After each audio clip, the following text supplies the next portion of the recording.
नमस्कार दोस्तों। आज की कहानी है हीरे और कांच की परख। तो चलिए शुरू करते हैं। सर्दी का महीना था। एक नगर में राजा का दरबार लगा हुआ था। क्योंकि सर्दी का दिन था इसलिए राजा का दरबार खुले में लगा था। पूरी सभा धूप में बैठी थी। महाराज के सिंहासन के सामने एक टेबल जैसी कीमती चीज़ रखी थी। पंडित दीवान आदि सभी लोग दरबार में बैठे थे। राजा के परिवार के सदस्य भी बैठे थे। दरबार में महत्वपूर्ण विषय पर चर्चा चल रही थी। तभी वहां एक व्यक्ति आया और अंदर आने की अनुमति मांगने लगा। अनुमति मिलने पर उसने कहा, मैं हर राज्य के राजा के पास जाता हूँ और अपनी बात रखता हूँ। मेरे पास 2 कीमती वस्तुएं हैं, पर कोई उन्हें परख नहीं पाता और सब हार जाते हैं। मैं हर बार जीत जाता हूँ और अब आपके राज्य में आया हूँ। राजा ने कहा, दिखाओ तुम्हारे पास कौन सी 2 कीमती वस्तुएं हैं। तो उस व्यक्ति ने दोनों वस्तुएं टेबल पर रख दी। देखने में दोनों वस्तुएं बिल्कुल समान आकार, समान रंग, रूप, समान प्रकाश की थी। राजा ने कहा, ये दोनों वस्तुएं तो एक जैसी हैं।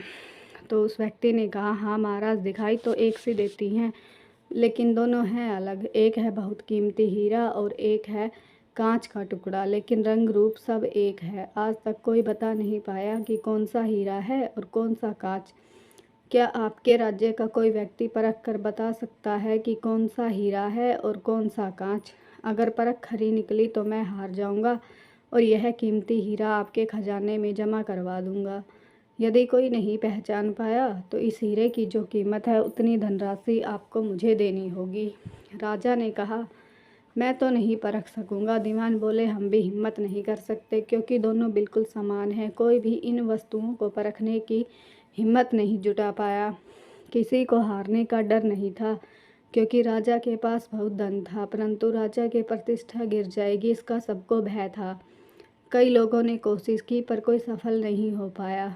आखिरकार पीछे से एक अंधा आदमी हाथ में लाठी लेकर उठा। उसने कहा, मुझे महाराज के पास ले चलो, मैंने सब बातें सुनी हैं।